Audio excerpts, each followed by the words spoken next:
जोमैटो पर हम लोग भयंकर भरोसा करते हैं, लेकिन क्या जोमैटो हमारे लिए सेफ और जेन्युइन प्रोडक्ट्स की गारंटी लेता है? और अगर ये गारंटी लेता है तो आखिर जोमैटो जैसे प्लेटफॉर्म पर क्यों बिक रहा है ये नकली एनालॉग पनीर? क्या फूड इंडस्ट्री में एनालॉग पनीर जैसे शॉर्टकट्स नया ट्रेंड बन गए हैं? देश में बहुत बड़ी मात्रा में नकली पनीर भी बेचा जा रहा है। नकली पनीर बनाने वाली गैंग्स इस पनीर में ऐसी चीजों की मिलावट कर रहे हैं जिसे पहचानना बहुत मुश्किल है। आखिर हमारे हेल्थ और सेफ्टी के लिए कौन जिम्मेदार है? आखिर क्या है ये पूरा माजरा? जानते हैं आज की वीडियो में। नजरिया की खाओ गली में मैं आशीष आत्रे आपका स्वागत करता हूं। और साफ सीधी बात है भाई, हमारी खाओ गली में चाहे खाने की अनगिनत वैरायटीज हो, दुनिया के हर कोने से, चाहे वो स्ट्रीट फूड हो या एक्सक्लूसिव रेस्टोरेंट का कॉन्टिनेंटल, नजरिया का पहला और आखिरी प्रायोरिटी है सेफ, हाइजेनिक और अडल्ट्रेशन फ्री खाना। पनीर जो इंडियन कुजीन का एक बड़ा इंटीग्रल हिस्सा है, उसके आए दिन लोकल वेंडर्स के घपले की खबर आती रहती। गजब तो तब हो गया जब खुद जोमैटो ने अपने B2B हाइपर शॉर्ट प्लेटफॉर्म पर एनालॉग पनीर की बिक्री चालू कर दी। इस पूरे मामले की गहराई तक उतरते हैं, लेकिन उससे पहले समझते हैं कि एनालॉग पनीर है क्या भला।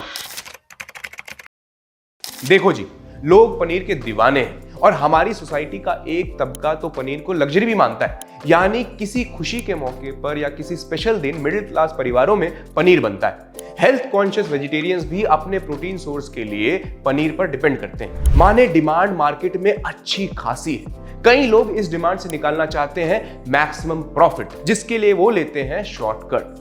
कई सारे शॉर्टकट ट्राई कर FSSAI से गालियां खा कर आखिर में एनालॉग पनीर का आविष्कार किया गया, जो केमिकल तो नहीं है लेकिन उससे कम भी नहीं है।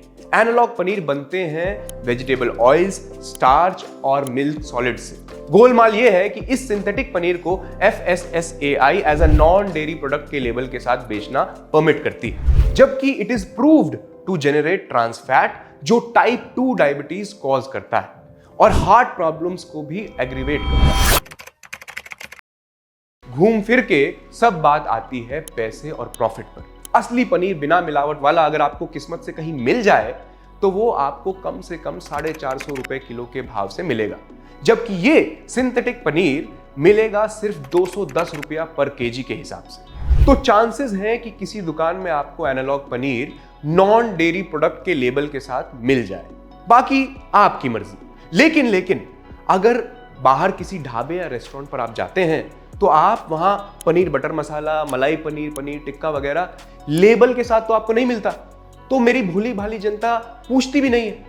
इसी लूप होल का फायदा जोमैटो और उसके B2B प्लेटफॉर्म, जो बल्क में रेस्टोरेंट्स और कंपनीज का ऑर्डर लेता है, उन्होंने उठाया है। 20 अक्टूबर का सुमित बहल का ये ट्वीट वायरल होना शुरू हुआ, जहां Zomato is selling the analogue paneer packet to restaurants on their B2B hyper pure site. ना तो इस पैकेट पर हमें FSSAI के स्टैंडर्ड के हिसाब से कहीं नॉन डेयरी प्रोडक्ट का मेंशन मिलता है, और ना कोई warning explaining that this is synthetic या डेंजरस फॉर हेल्थ। बताओ अब आम जनता जाए तो जाए कहां और करे तो करे क्या?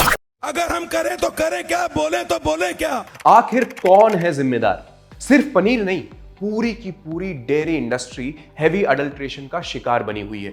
दूध, घी, खोया, मिठाइयां आज के टाइम लोगों की जान के दुश्मन बने हुए हैं। सबसे पहले तो आपको और सतर्क होने की जरूरत है। जहां से भी सामान खरीदें, जांच परख कर खरीदें। लेकिन आई अंडरस्टैंड, दिन ब दिन मिलावट टेक्नोलॉजी बहुत एडवांस हो चुकी है और शारीरिक बीमारी के रूप में हॉस्पिटल में ही पकड़ी जाती है।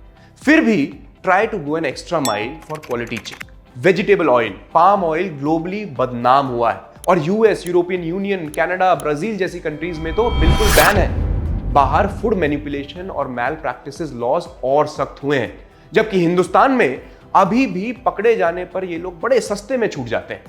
आखिर कब तक ये चलेगा? आप लोगों को चाहिए कि लॉ एनफोर्समेंट और स्ट्रिक्ट हो, ताकि मेरे जैसा आदमी आपको अपना काम करना ना सिखा पाए। रही बात जोमैटो जैसे प्लेटफॉर्म की, तो आप लोग समझ जाओ, जमाना सोशल मीडिया का है। आप लोग जिम्मेदारी से काम नहीं करोगे तो जनता माफ नहीं करेगी। और सुना है कि आपके 18 किलो पैकेट मशरूम पर मैन्युफैक्चर डेट एक दिन आगे की पाई गई, जिस पर दीपेंद्र गोयल को खुद सामने आकर माफी मांगनी पड़ी। ऐसा ना करो यार, कुछ तो शर्म करो। Check your paneer. वापस आते हैं पनीर पर। इस वीडियो को देखने के बाद आपके मन में अपने फेवरेट पनीर को लेकर डाउट्स खड़े हुए होंगे। कोई बात नहीं, कुछ बेसिक होम टेस्ट टेक्निक्स आपको बताई देते हैं। असली पनीर हीट करते वक्त लाइट ब्राउन हो जाता है, लेकिन अगर वो जल्दी मेल्ट हो जाए, क्रम्बल हो जाए, तो मानो गड़बड़ है। दूसरा टेस्ट है आयोडीन टेस्ट। पनीर को बॉईल कर उसमें हल्का आयोडीन टिंचर डालकर देखें, अगर वो ब्लू हो जाए तो सीधा डस्टबिन में फेंक दें। तूर दाल टेस्ट।